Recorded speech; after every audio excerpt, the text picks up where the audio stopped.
My name's Ethan Braid.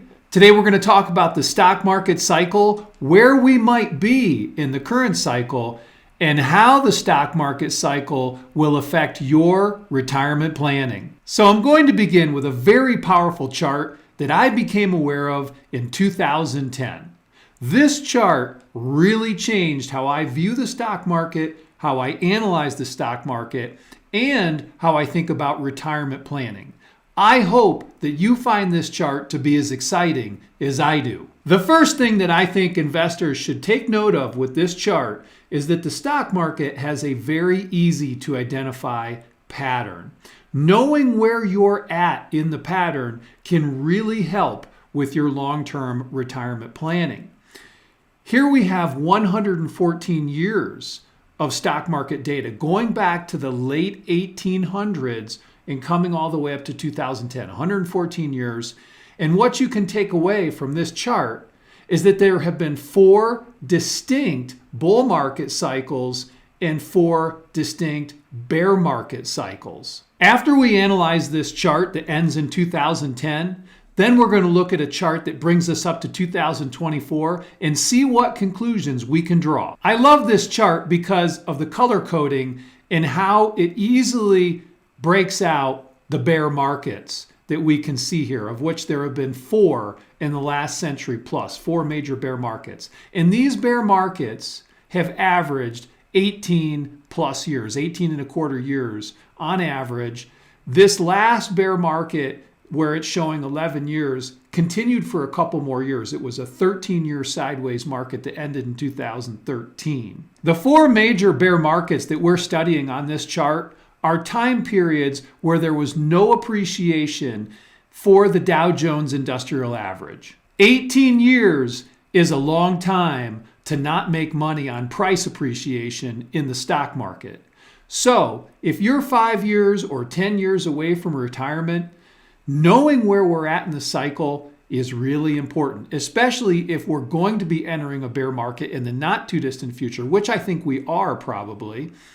And we're not going to have any price appreciation. How are you going to make money in the stock market? Dividends. Dividends become very, very important during bear markets. If you're already retired, hopefully you have an asset allocation that takes into account the fact that there may be a recession not too far off, or that the bull market is probably coming to an end stage. That being said, at a minimum, you probably want to review how much your portfolio is in growth stocks that only make money by appreciation versus value stocks that pay you dividends. This chart shows bull markets beginning when bear markets end.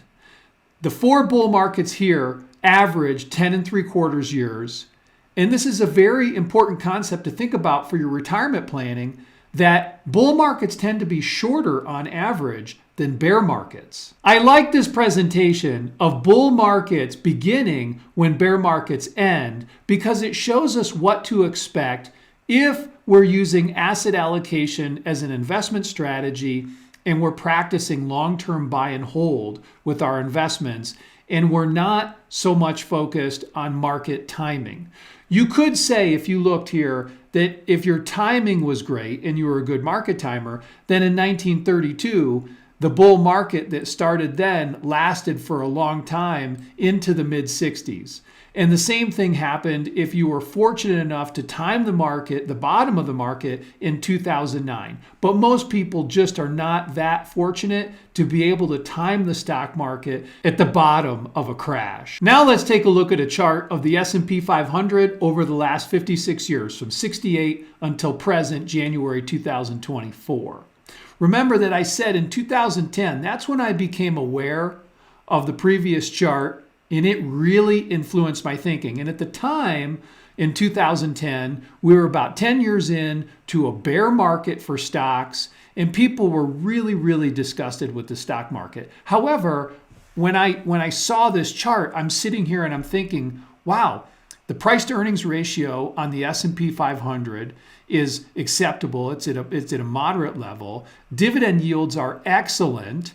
And we're 10 years into a bear market cycle. I don't know how much longer this bear market's going to go on. Maybe it will go on for another 6 or 8 years. But stocks are a very, very good value right now. So, to the extent that I could, with clients who had longer time horizons, I encourage them to look at the stock market. Or if we could make adjustments to asset allocation where it was appropriate and shift out of bonds slightly and into stocks. It makes a big difference. Knowing where you're at in this long-term cycle is really important to the tactical decisions that you're making on your asset allocation. You're never going to be able to time the stock market to a T, but if you know that you're maybe 70 or 80% into the market cycle, then it's appropriate, in my opinion, to start thinking about how should I adjust my asset allocation strategy. If we consider that the average bull market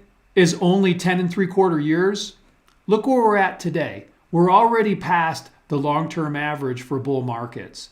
Now, I don't know when the next bear market's going to start, but I think it's safe to say that we're in the later stages of this bull market. Previously, I posed the question, how are we going to make money in a bear market?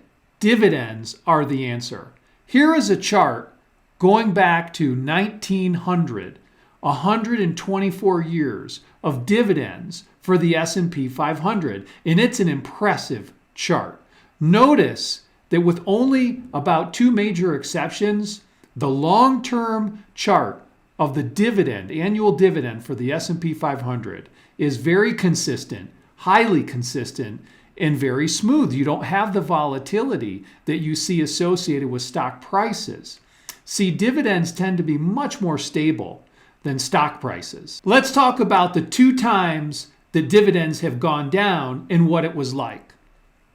Here we have a 4-year decline from 1930 to 1934/5, 4 years and dividends came down 55%. Now you have to remember, this was during the Great Depression, and so the 55% loss of dividends or cash flow wasn't that bad as it sounds because of deflation. Prices were going down, so even though you had 55% loss in your cash flow of dividends, your income stream, the purchasing power wasn't a loss of 55% because of deflation. Your purchasing power loss might have been something on the order of 20 or 30% when you factor in that prices were coming down and coming down rapidly. Here's another critical concept to think about.